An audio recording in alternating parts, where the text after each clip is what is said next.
Long ago, before this day's confusion did begin, throughout the stars did we go wandering. Distance was no barrier, and time it had no hope. Free to come and free to go. Free to come and free to go. Open up the book of stars. Open up the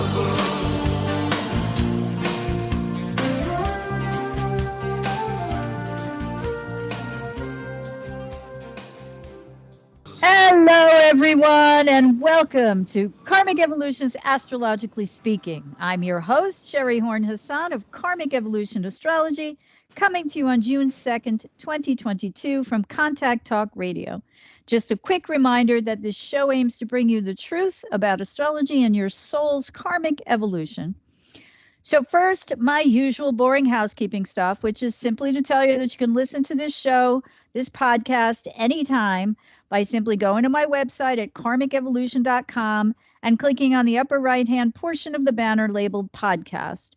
If you follow me on Facebook, you'll also find the link that I post every week, usually the day before the show. So that goes directly to the podcast page. And on the podcast page, you'll find either the show live if you tune in at the exact time, or the archived recording, which stays, in the prominent position for the week. And then when the new show replaces it, it goes into the archive file. So you can just click on, find archived shows if you've missed one, or if there's one you'd like to listen to again.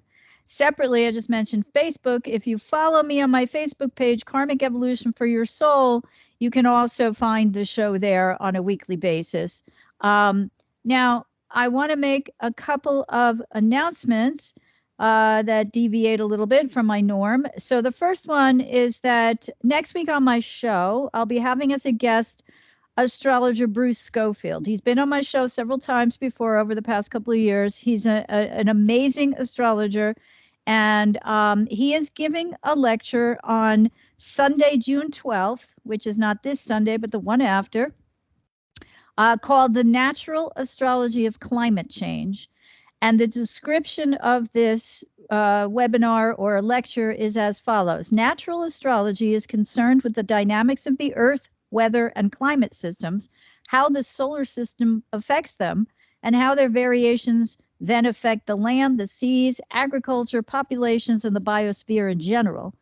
I will focus on the primary astronomical drivers of climate change, orbital cycles and solar cycles, long-term cycles driven by the planets. From this perspective, climate variations on Earth are part of a multi-linked chain of astronomical causes. Based on this broad view of how climate changes occur naturally over time, I will comment on how these changes are being modified by human activity and what are the consequences. So again, if you're interested in reading this description again and or signing up for the webinar, and I believe the fee is $5 if you are a current member of the Astrological Society of Princeton, and $20 if you're a non-member. You can just go to aspnj.org. That's ASP for Astrological Society of Princeton, NJ for New Jersey.org. So again, Bruce will be my guest on next week's show. So be sure to turn in then. Oh my goodness. Be sure to tune in then. And secondly, I myself will be giving a workshop for the Astrological Society of Princeton on Sunday. No, is it Sunday? Oh gosh, now I forgot. I think it's Saturday, June 25th. Hang on, let me check my calendar. My left-handed brain loves to. Yeah, it's Saturday. It's a Saturday afternoon, June 25th. And I'm going to read you the description, the title and the description. The title is, I Can't Get No Karmic Relief, or Can I? Want to know how to delineate a chart from the evolutionary perspective, meaning how to discern the true purpose of a soul's journey through this lifetime based on both early and past life experiences? This 4-hour workshop with me, evolutionary astrologer SHERI HORN HASAN of Karmic Evolution Astrology, will teach you just that, along with how to define the soul lessons any particular individual has incarnated or reincarnated into this lifetime to learn. The first part of this workshop is going to illustrate how to read a chart from the evolutionary point of view, meaning through the lens of the nodal structure by sign and house, nodal ruling planets and aspects to or from these ruling planets, and aspects to or from the nodes by other planets, major asteroids, and or angles and other sensitive chart points. The second part of this 4-hour workshop, which takes place from 1 p.m. to 5 p.m. on Saturday, June 25th, will be devoted to looking at individual participants' charts to help them better understand their individual hero's journey through this lifetime. What tripped you up, what vexed you, or otherwise prevented your soul, either again early in this lifetime and or in past lives, depending on your beliefs, from achieving your real goals. In short, what created the karma into which you were born in this lifetime, and how can you better understand how such past soul conditioning became embedded in the psyche, allowing the unconscious to basically run the show now? What if we expanded our knowledge to better understand that much of what we call karma was created through circumstances often beyond our control? This workshop will focus on how we can decide to make different choices as we move forward into our future. Choices based not on habitual karmic soul patterns, but rather on creating new and future karma through conscious choices based on astrological insight. So I invite you all to join me for what I hope is this enlightening introduction to evolutionary astrology, and to take a journey toward greater soul consciousness designed to ensure a happier, more successful future in alignment with your true life's purpose. And again, if you're interested in signing up for this, and this workshop is $30 for ASP members and $50 for non-members. You can go again to aspnj.org, and you'll find this full description there again, and a PayPal button through which you can sign up and pay. And once you do that, if you are interested in being among those chosen for me to do an individual reading, as part of the workshop, so remember that's public, you can email your chart data to me at SHERI, SHERI, at karmicevolution.com if you would like your chart to be included in the second half of the workshop's individual chart analysis portion. And finally, I'm offering still my 1-hour discounted Karmic Evolution Natal Insight reading for podcast listeners only for $99, and that's for those of you who are interested in astrology, want to learn more about the true meaning of your individual birth chart or natal horoscope. You know, as I say many times, this is a snapshot of the exact position of the planets at the precise moment and location of your birth, and it reveals a great deal about you. So if you'd like to use your chart as a tool for soul growth, a Karmic Evolution Natal Insight reading can be tremendously helpful for learning your soul's true purpose and how to move forward towards your highest destiny in this lifetime.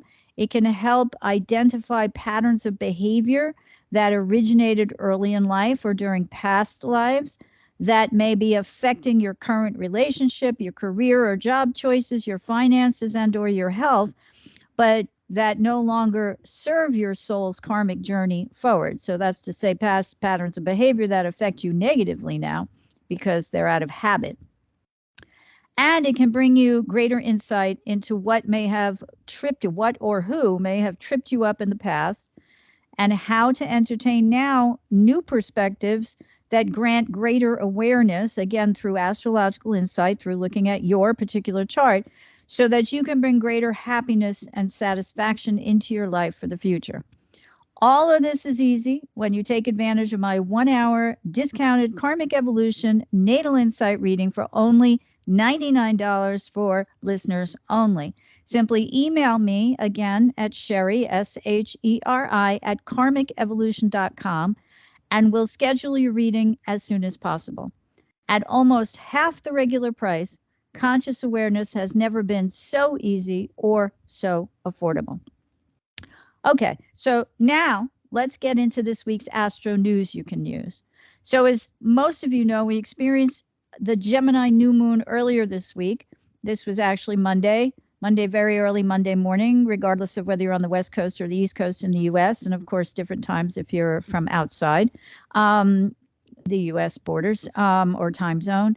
And this Gemini new moon asked us to plant seeds, to continue to ask questions, to be curious, and to be open to the answers we get, even if they don't jibe with our preconceived notions, many of which may have been predicated upon our perceptions of our lives and our environments due to circumstances witnessed firsthand or through the influence of others. And that's because Gemini has a lot to do with perspective. But I'll get into that in a minute. The monthly lunar cycle's waxing now, meaning whatever seeds planted earlier this week are on their way to growing into a greater openness to entertain new perspectives and to listen to the viewpoints of others, but also to employ greater discernment about whatever information we've already gathered or continue to gather. In short, just because we heard it or just because someone in authority said it doesn't mean it's factually true.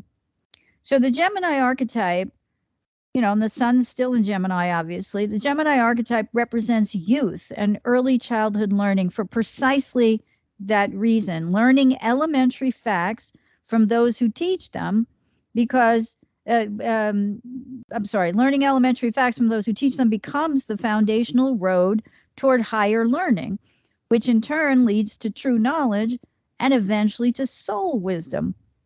Therefore, only when we comprehend such basics can we then move on to extrapolate greater meaning from them. That is why one of the best keywords for Gemini archetypal energy is curiosity, because without the desire to ask questions, we remain ignorantly stuck in the dark. Now, mutable Aries Gemini, as many know also, is quick, it's curious, it's inquisitive, it's talkative, social, and mercurial, which is in fitting with its ruler, Mercury the messenger. Those who carry Gemini energy prominently in their astrological makeup may exhibit a love of learning, though they may also find themselves easily distracted. And that's because the Gemini archetype seeks new and interesting information constantly. It doesn't like to be bored. Tediously long lectures, 4-hour movies, 800-page books may not stimulate quick-thinking Gemini long enough to keep their interest focused. Rather, the Gemini archetype in general favors speed of delivery and immediate results. And then it wants more variety and more information and more news or gossip. The worst thing you can do to anyone whose makeup favors this archetypal energy is to force them to sit for long periods and listen to someone drone on and on and on. What happens then? Well, that's simple. The mind wanders. It starts to contemplate a gazillion other things. Focus goes out the window. No new information is absorbed. Boredom leads to fidgeting, to meandering through a mental labyrinth with no ultimate destiny in sight. I always think of Stephen Forrest and what he wrote in his very first book, The Inner Sky, when he described Gemini energy. And one of the things he describes is someone talking to their friend or listening to somebody teach or whatever it is, and the person is going on and on and on, and eventually the Gemini influenced person's mind begins to wander. So as the other person is talking, it kind of becomes like Charlie Brown, like wah, wah, wah, right, to the Gemini person. He starts thinking, your nose looks familiar. Whose nose does it remind me of? Gosh, let me think. And he's like, ponder, ponder. And he goes, oh, yeah, it's my friend from college. It's Joe. You have Joe's nose, right? So this is what, Stephen Forrest, or an example Stephen Forrest uses to show where the distraction that sets in because of the boredom of just listening to someone go on sends your mind meandering through what I call a mental labyrinth, but with no ultimate destination in sight, right? It's like got no point. You're just like, I have to sit here, I have to listen. All right, well, what else can I do with my mind? Because Gemini is also known as a multitasker. And while many may perceive Gemini energy because of this as flighty, fickle, overly inquisitive, or too chatty, and remember, the lowest manifestation of Gemini archetypal energy is gossip. Its real purpose revolves around asking questions, being curious enough to ask questions, and then understanding the answers. Because when you boil it all down, that's how we learn about ourselves and our world. So the question we might ask ourselves as we begin to emerge now from Mercury's retrograde period is, what is the deeper meaning of the answers to my questions? So first of all, can I focus on hearing them? And second of all, can I really understand them and place them within a certain context that makes sense to me, which then allows me to perceive them in one way or another? And, learning the deeper meaning of the answers to your questions entails discerning between superficial, non-provable information and that which proves actually factually true. It's kind of like the flat earthers. Can you prove mathematically, astronomically, historically? I don't know how else. I'm not a scientist. Can you prove that the earth is flat? Or do you just go around saying it because you think, I don't know, it could be possible, there's a million scientists from throughout the ages who are rolling over in their graves when they hear this stuff. Now, Mercury stations direct at 26 degrees and 9 minutes of Taurus on June 3rd. And he'll remain in Taurus direct until the messenger god re-enters Gemini on June 11th. So between now and then, while Venus's Taurus is technically the ruler of Mercury, we call that the dispositor. Mercury's dispositor, when he's in the sign of Taurus, is the ruler of Taurus, which is Venus. And with Venus herself traveling through her own sign of Taurus since May 28th and until June 22nd, we have the opportunity to put into action any thoughts or plans that we've been reviewing, rethinking, reanalyzing, or otherwise re-evaluating since Mercury stationed retrograde at 4 degrees and 51 minutes of Gemini on May 10th. Now, I'm going to go down a little rabbit hole here because this is just what occurred to me as I was planning this show, but some of you may find it helpful and some not. But Mercury remains in what's known as its shadow period, which started when Mercury direct hit the degree at which it is now stationing direct. Okay, so when Mercury went past 2609 Taurus, which is the degree at which it's now stationing direct again. So it was direct then until it hit the 451 Gemini. Then it went back to 2609, and then it'll go back to 451. So Mercury direct hit 2906 the first time this year, somewhere around April 10th. And then he moved into his retrograde station at 4 degrees and 51 minutes of Gemini on May 10th. Now, that's about a month, right? So the shadow period began on April 10th, and it ends when Mercury direct again hits the 4 degree 51 minute Gemini degree at which he originally stationed retrograde, and that occurs on June 20th. So we look at the shadow period. It goes from April 10th to June 20th, which is almost April to May to June. It's about 2 months and 10 days, right? So some astrologers and students and other sky watchers consider the whole shadow period including the 21 and 20 or to 22, it depends, the cycles vary, retrograde periods of Mercury as part of the Mercury retrograde period. But my personal opinion is if we do that and we recognize that Mercury retrogrades for that 21, 22 days, 3 to 4 times annually, just depending on the year, that's 88 days, right? 22, let's say, times 4. That's the maximum, would be 88 days out of a 365-day calendar year. But if we add the shadow period days, we get more like 47 days of Mercury retrograde. And that's because, if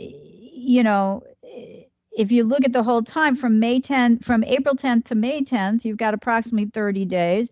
Then you've got him stationing 22 days later. So that's 52 days. And then another 17 from June 3rd, in this case, till the 30th. So you got like all this time that Mercury is considered retrograde.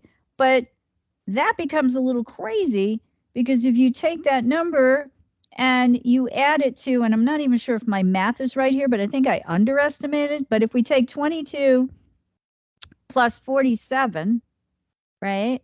Because we got 30 days from April to May 10th. Then we've got 30 days from May 10th to June 10th.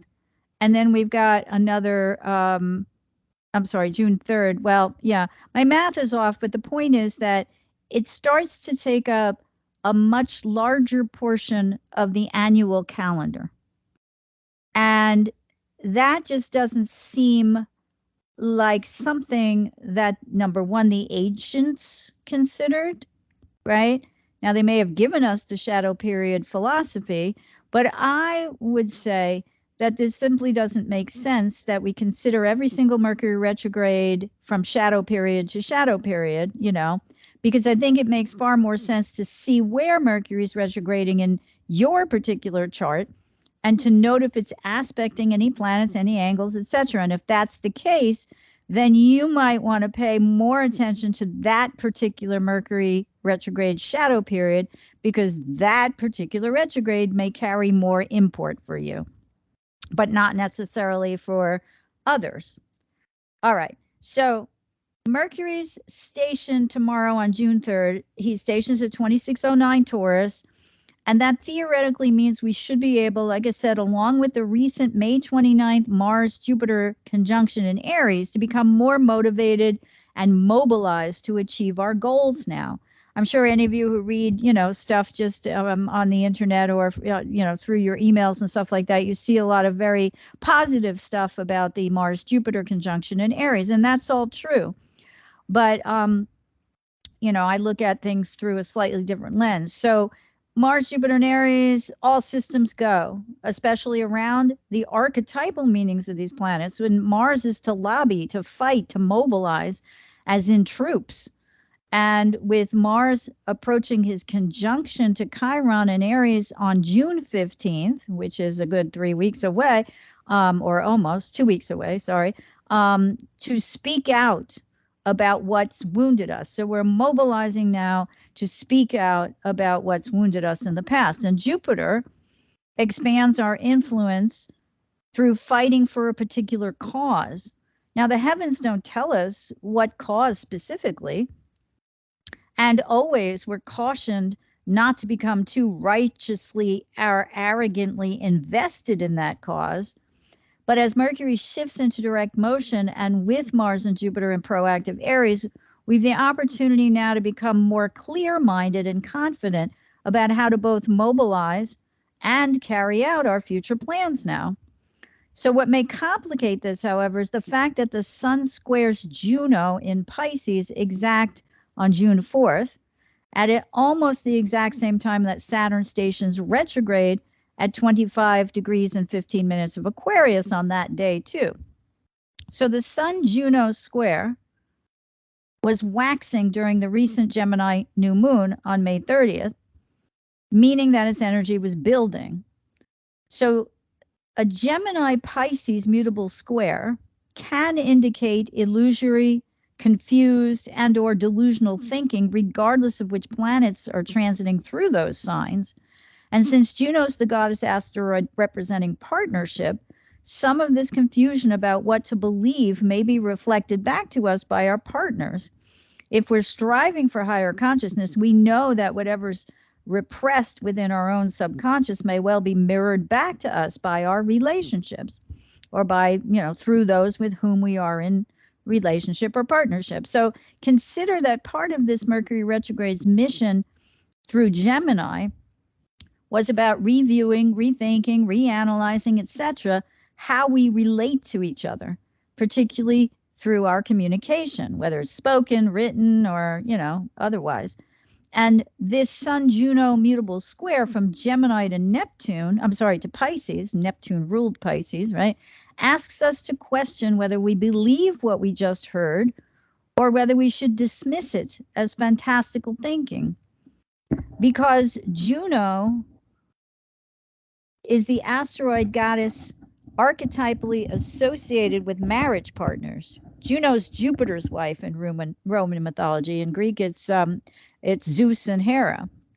There's really no better illustration of this energy in the collective than the recent brouhaha over the Supreme Court Justice Clarence Thomas's wife Ginny, and the fact that she, text messages and other communications by her were discovered in which she urged on the insurrection at the Capitol on January 6th of last year. So Thomas then was the lone dissent on the High Court's decision to allow the release of texts and emails between former President Trump's Chief of Staff, Mark Meadows, which included Jimmy Thomas's communications with him and some other staffers. So on a more metaphorical level, the universe is asking us, with this square, do we want to remain married to the delusional beliefs, read conspiracy theories, promoted by some of our partners or authority figures? This Sun-Juno square represents the internal tension, because squares are always internal tensions, that we're facing as a result of this kind of conflict with whomever we partner, whether we're married or not. The marriage is just a more symbolic way of describing it. Another irony that I noted in terms of obfuscating reality was when someone on the news asked last weekend, why is it that it's not safe to send your children to school in America after, of course, the tragedy in Uvalde, Texas? Now, I agree that this is a very good question, but immediately I thought to myself, and bear in mind, I was in junior high school in New York City in 1971 when the Supreme Court ordered school desegregation and the busing of kids from schools in poorer neighborhoods to more affluent ones had begun. And the resulting strife, let's just say, that called. And I thought to myself, how ironic that nobody asked that same question, why is it that it's not safe to send your child to school in America, after the Brown versus Board of Education Supreme Court decision in 1958 and subsequent court rulings that led to busing, which caused a huge uproar and a great deal of bullying, if not outright violence, against young students of color. And why is the same question also not asked within a wider context about Americans of color who've been gunned down by police in cases of mistaken identity, or because shooting them is used as an act of first resort rather than of last resort, again, because of the color of their skin and through the inequities and or outright prejudices inherent in our legal system? All right, so again, another little rabbit hole, but as faster moving Mars remains in his own sign of Aries now until July 4th, simpatico with Jupiter in Aries until he retrogrades back into Pisces October 27th. We've also got Saturn stationing in Aquarius June 5th through October 24th. During this time, Saturn will move from 25 degrees and 15 minutes of Aquarius back to 18 degrees and 35 minutes of this forward-thinking, progressive, archetypal sign. Now, Saturn wants structure, Aquarius wants forward motion on behalf of the advancement of the entire human race. So these two are not really antithetical. In fact, Saturn rules Aquarius in traditional astrology. However, since Saturn will also move back into a position to both continue to square the transit and karmic nodal axis, meaning right now he's squaring the Scorpio South Node and the Taurus North Node, this retrograde period will highlight a review of how our authority figures have either helped or hindered such forward movement. And this is where we might go back in our minds to the Mercury's retrograde period as it ends. And especially as Mercury stations direct in Taurus and remains in the sign of Mother Earth, peace, balance, and harmony, not to mention the physical body, which of course, as I've said before, is related to Mother Earth, right? We need Mother Earth to sustain our physical bodies and therefore to survive. Whether or not we believe our elected officials and other authority figures during this more fleeting Gemini Sun square Juno and Pisces energy, or whether we question their motives for saying what they do. Remember, at least in the US, the current Pluto return calls for reforms to be made in order to ensure our survival as a nation. So as Saturn retrogrades between June 5th and October 24th, and the Sun-Saturn square begins to tighten once again as we approach the end of September through end October, not to mention the upcoming set of eclipses in Scorpio and Taurus, October 25th and November 8th, respectively, we've got a lot of thinking to do about those ailing, unhealthy, potentially dying father figures. Read authority figures both within the collective and within our own personal lives, and whether or not it's time to become our own best authority and or meaning our own best father now.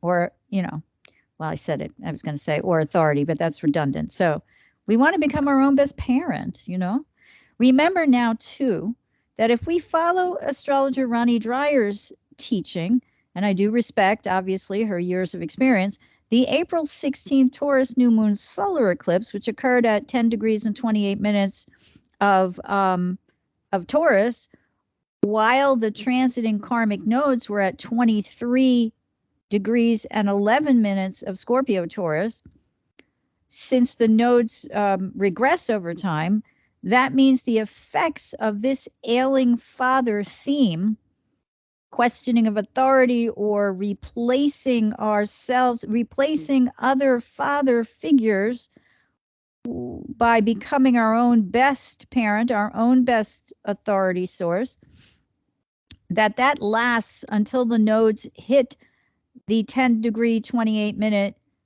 Taurus eclipse degree, which doesn't occur until about January 10th of 2023. Meanwhile, however, the upcoming October 27th Scorpio new moon solar eclipse, which occurs at exactly 2 degrees Scorpio, while the nodes will be at 13 degrees and 46 minutes of the Scorpio-Taurus axis, that this won't culminate by the same theory put out by Ronnie Dreyer after many, many years of her observations and correlations. That energy, that solar eclipse's energy, won't culminate until around June 22nd of 2023. So this set, because that's when the moving transit and karmic nodal axis will hit the Scorpio new moon solar eclipse degree of 2 minutes Scorpio. So we can see that shortly after that, that's when the nodes will regress back into the sign before, and we'll have a whole new year and a half, 18, 19 month period of nodal activity taking on a new theme. So this set of eclipses, or meaning including the upcoming Taurus full moon lunar one on November 8th, in addition to the October 27th Scorpio new moon solar one, revolve around, and here I'm quoting traditional astrologer Bernadette Brady from her predictive astrology book. This set of eclipses revolves around, quote, being forceful and taking power. She goes on, it has a manic flavor about it with great force or strength manifesting in the relationship area. Individuals experiencing this Saros series may experience sudden events like falling in and out of love or sudden sexual encounters. Yay, yay, Scorpio, right? The individual may also exert a huge effort in some group activity. All right, so with Saturn coming back into square with Uranus, leading up to that solar eclipse, you think perhaps our ailing authority figures will require many of us to rise up and empower ourselves to take charge, particularly through group activity? I mean, I, for one, foresee another period of protests in the streets, as we're likely to be reeling at that point from the elimination of Roe versus Wade by the end of June or early July, whenever the Supreme Court comes out with its decision, along. And I also acknowledge that might not be true. I mean, a lot of the stuff that we've been hearing might be hype, but then again, we're not counting on erring on the side of being wrong about the fact that the Supreme Court's going to do away with that almost 50-year precedent, right? But this, along with the lack of movement on things like gun legislation, limiting who can buy weapons of war at the early age of 18 without a background check, might, I think I saw NPR said that the Uvalde, Texas shooting was the 233rd shooting this year. You guys can check me on that accuracy, but I was like, whoa. That's only half the year, not even. We're not even at the end of June yet. Anyway, so the abortion issue, the gun issue, these are only two that have struck a chord within the collective that illustrates, as far as I'm concerned, the Mars, Jupiter, and Aries energy triggered by their union on May 29th. I already talked about the fact that, it was a day or two later that the Supreme Court draft decision was leaked. I think it was June. No, it was April. No. All right. I don't know. Anyway, sorry, because now I'm getting confused because my phone rang and it took me off my concentration. But suffice it to say that Mars and Jupiter conjoined in Aries on May 29th, and that right around then was the leaked Supreme Court decision. I think it was actually right before the Buffalo shooting was May 15th, and this was 2 weeks before. So that was after the April 30th lunation. Anyway, I talked about that last week and the week before, so you can always look that up. But the point is that, Saturn's the old guard, right? And the old guard resists change. And that's just a given and often a Saturn thing.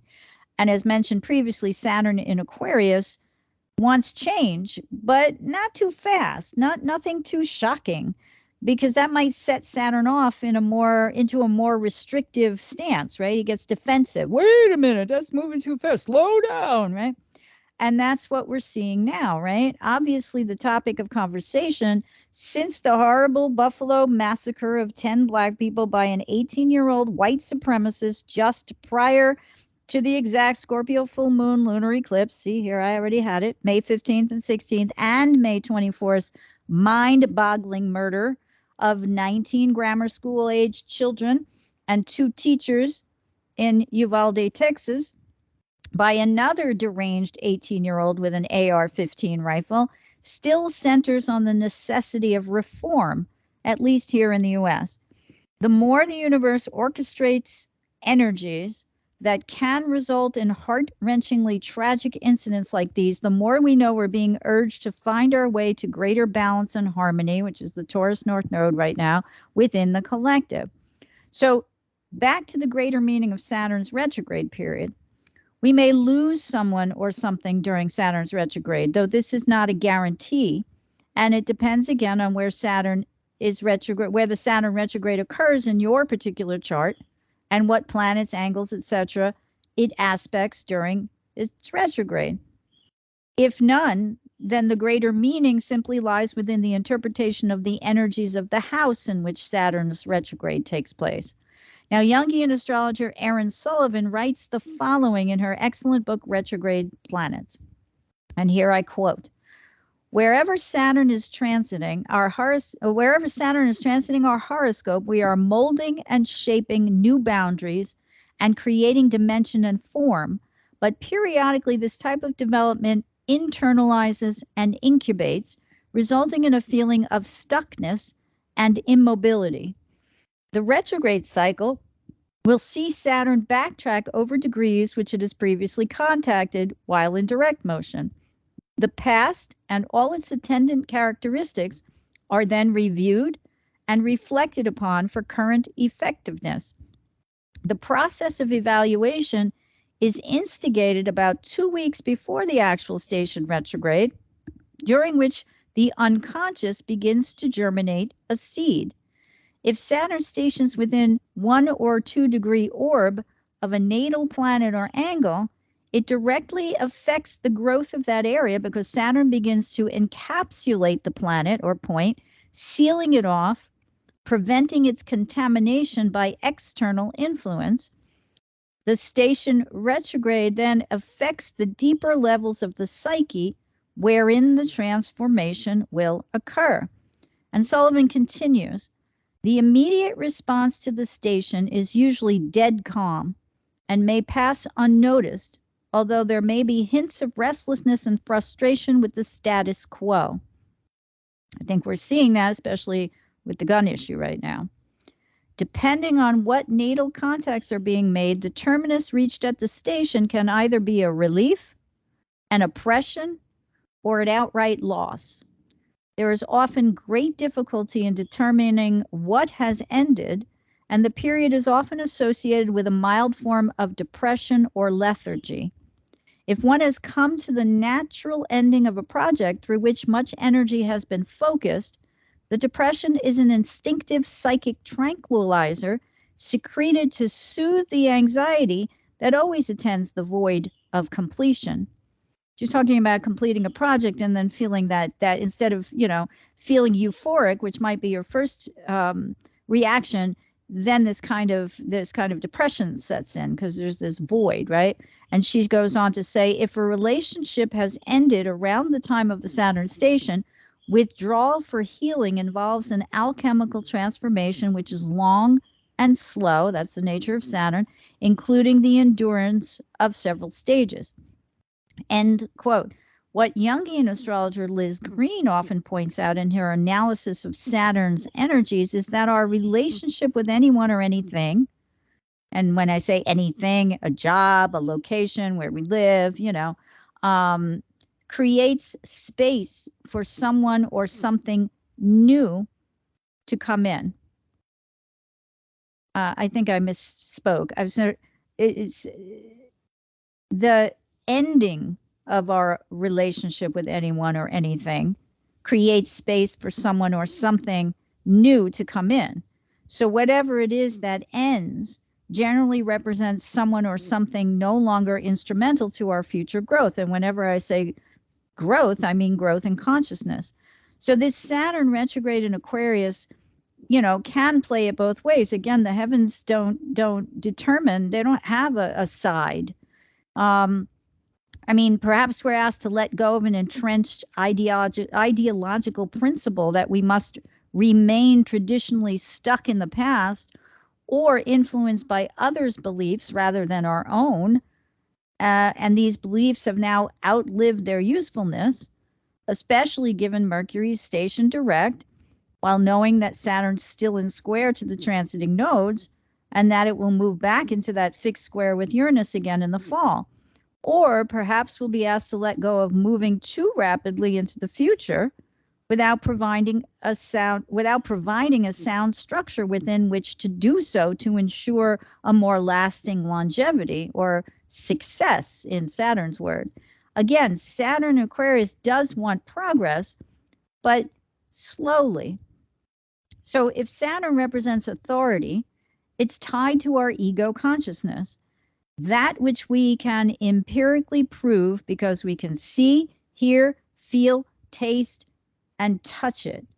However, when our ego is all we're conscious of, at the expense of our unconscious or subconscious connection to our soul's wisdom, rather than to our empirically gained knowledge, we lose the ability to become integrated or whole. So Sullivan further notes that during Saturn's retrograde, and here I quote again, Saturn encapsulates the ego and shrinks its parameters, thus reducing one's apparent control over particular aspects of life at certain times.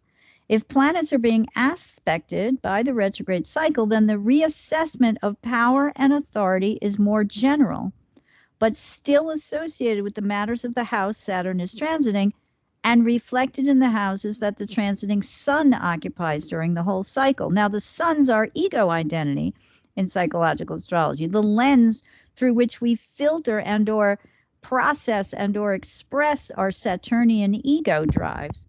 What Sullivan's essentially saying is that during this retrograde period, Saturn reduces the sun's ability to act only from our ego's point of view and begins to entertain the notion that there's more that lies under the surface of our purely ego consciousness. And that means this period takes away some of our ability to think of ourselves as always powerfully in control, if that notion disregards that we all have unconscious energies that can often run the show as well. So this provides us an opportunity to get in touch with the power of our subconscious so that we can integrate the ego and the subconscious or unconscious, which I use interchangeably, on a soul level. And at the end of Saturn's retrograde period, unite these as partners rather than as two entities completely, totally unaware of each other. Now, I'd like to end the last couple of minutes with something that I took notes from that I listened to recently, which is a webinar by Carolyn Myss, who is rather well known in certain holistic circles for her work with the archetypes. And I thought that this was very interesting because some of it seems to relate in a general way. So I'm just going to read you some of the remarks that I took down and see if, given what I've, led into for most of this analysis this week, if some of this makes sense to you guys listening. So she wrote, she was being interviewed, and one of the things that she was asked about was fate. What is fate? And she said, fate is what happens when you don't have the energy to make your own choices. She said, destiny is effort, but it's a conscious effort.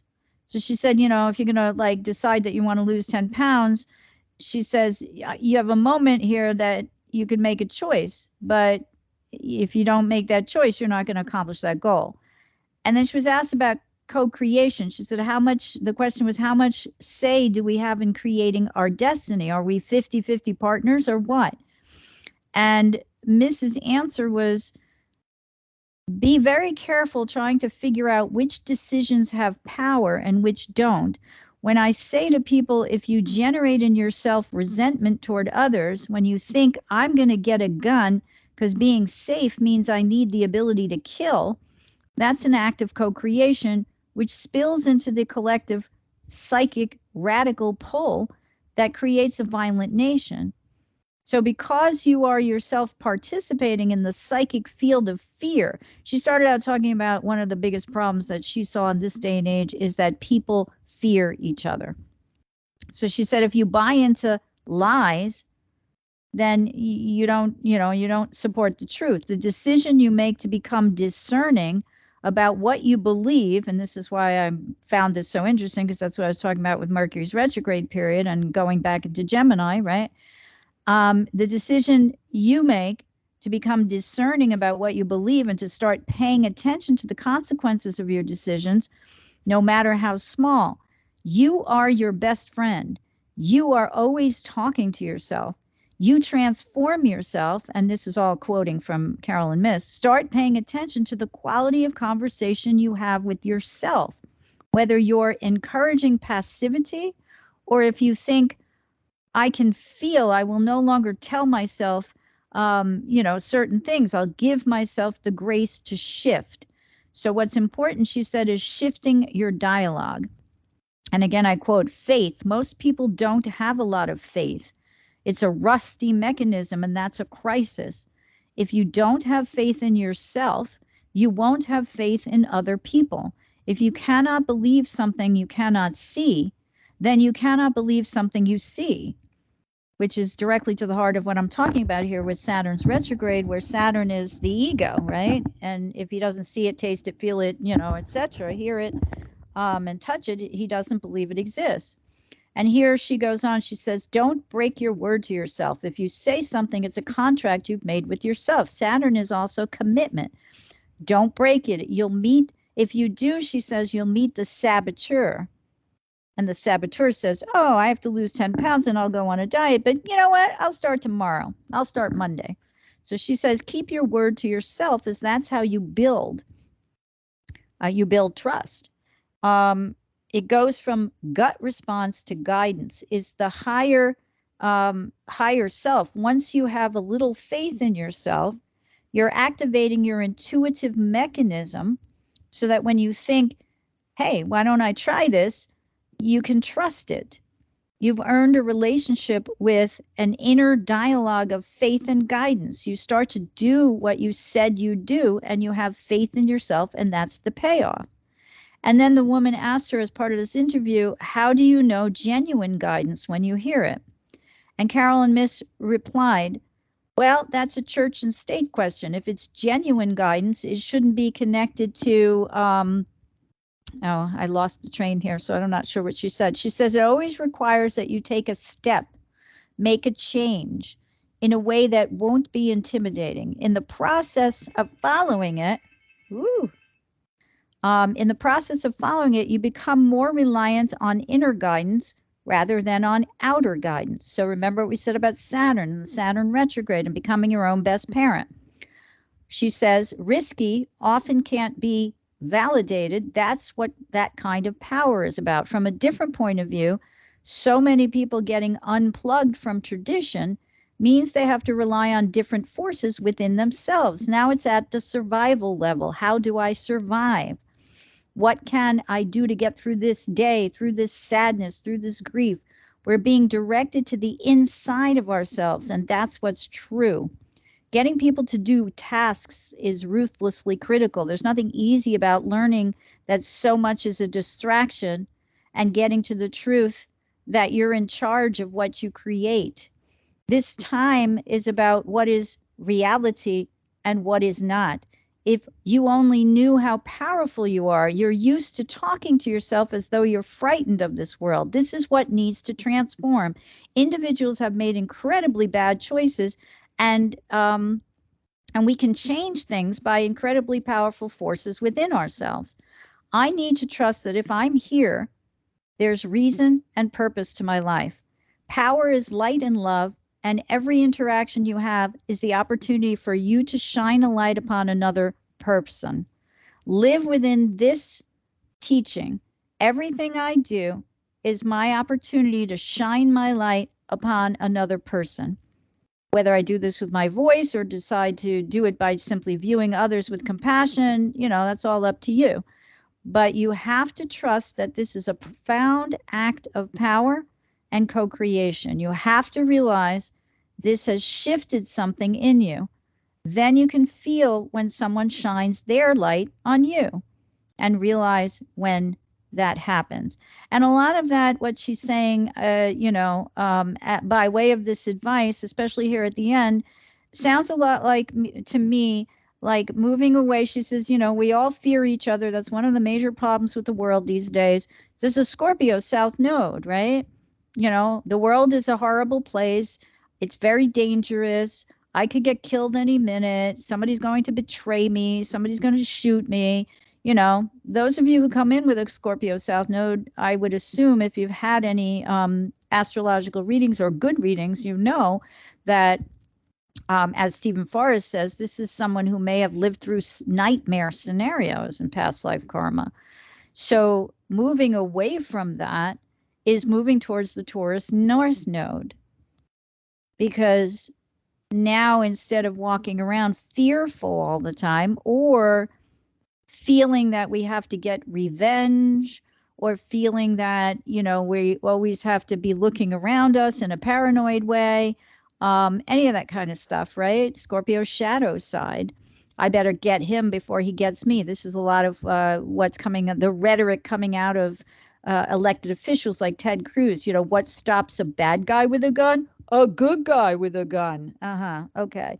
So, you get what I'm saying. You feel me, right, everyone? Anyway, and the way around that, although it's difficult, is to go to the North Node in Taurus, which reveres Mother Nature, reveres what's going on in terms of wanting to stop climate change because it's a ravaging of Mother Earth's body, to stop invasion of our female bodies by the higher authorities of law, to stop killings in places in everywhere, but as I said last week, places of faith and trust that we can sustain ourselves, like when we go to the supermarket and we go to pray in church or mosque or temple or any other place of prayer.